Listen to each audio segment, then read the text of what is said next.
காதலே உன் காலடியில் நான் விழுந்து விழுந்து தொழுதேன்.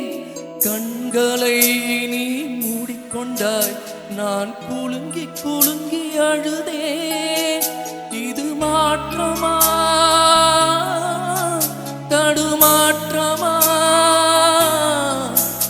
என் நெஞ்சிலே பனிமூட்டமா? நீ தோழியா இல்லை எதிரியா என்று தினமும் போராட்டமா?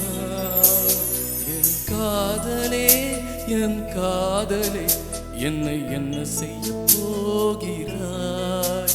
நான் ஓவியன் என்று தெரிந்தும் நீ ஏன் கண்ணீரண்டை கேட்கிறாய்? சிலுவைகள் சிறகுகள் ரெண்டில் என்ன தரப்போகிறாய்?